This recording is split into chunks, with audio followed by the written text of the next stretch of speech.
Assalamualaikum warahmatullahi wabarakatuh. Nama saya Muhammad Reza Firdaus, absen 28 dari kelas 10 IPS 2. Pada kesempatan kali ini saya akan menjelaskan tentang kerajaan Mataram Islam, mulai dari letak, awal berdirinya, raja-raja, masa kejayaan, serta masa keruntuhan.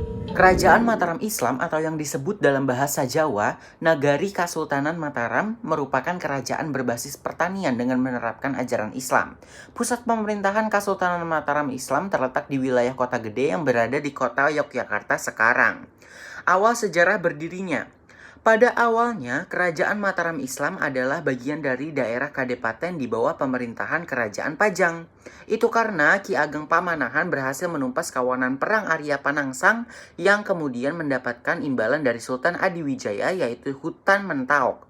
Sepeninggalan Ki Ajeng Pamanahan, putranya yang bernama Sutawijaya memegang kendali atas kawasan Hutan Mentaok.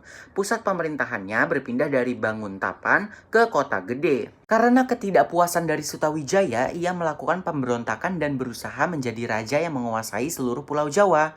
Pada akhirnya, hal tersebut menimbulkan peperangan dan mangkatnya Sultan Adiwijaya. Raja-raja di Kerajaan Mataram Islam. Raja pertama sekaligus pendiri Kerajaan Mataram adalah Sutawijaya atau dikenal juga dengan nama Panembahan Senopati.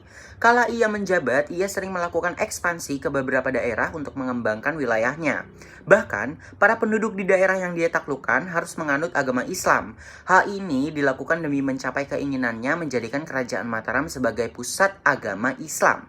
Sutawijaya diketahui menjabat selama 26 tahun lamanya dari tahun 1575 Masehi hingga tahun 1601 Masehi. Selanjutnya, di tahun 1601 Masehi, kerajaan dipimpin oleh Mas Jolang atau Panembahan Sendok Rapiak.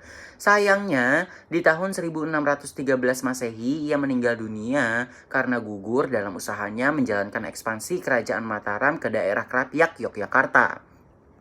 Posisinya pun digantikan oleh Sultan Agung Hanyokroyokusumo. Raja Sultan Agung Hanyokroyokusumo menjadi raja terbesar dari semua pemimpin Kerajaan Mataram. Namun di tahun 1645 Masehi ia meninggal dunia karena usahanya merebut Batavia.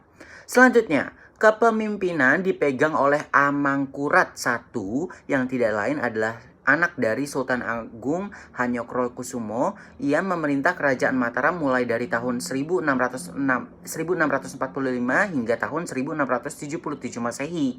Terakhir, kepemimpinan dilanjutkan oleh Amangkurat II hingga akhirnya Kerajaan Mataram mengalami keruntuhan. Masa kejayaan Kerajaan Mataram Islam. Kerajaan Mataram Islam berganti kepemimpinan seiring berjalannya waktu. Mereka mencapai puncak kejayaannya pada masa kepemimpinan Raden Mas Rangsang atau yang dikenal dengan sebutan Sultan Agung pada tahun 1613 sampai 1645.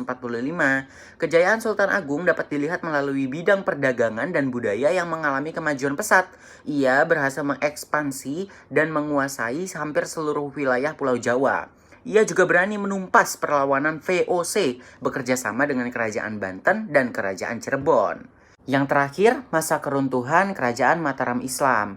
Sayangnya, runtuhnya Kerajaan Mataram Islam bermula dari gagalnya menaklukkan Batavia yang disusul dengan meninggalnya Sultan Agung. Situasi tersebut membuat Kerajaan Mataram Islam harus menyerahkan tahta kerajaan kepada Amangkurat I yang dikenal berteman dengan VOC. Ironisnya, Amangkurat I lebih mementingkan kepentingan Belanda dibandingkan rakyatnya sendiri. Alhasil, kondisi ekonomi rakyatnya saat itu pun begitu sengsara.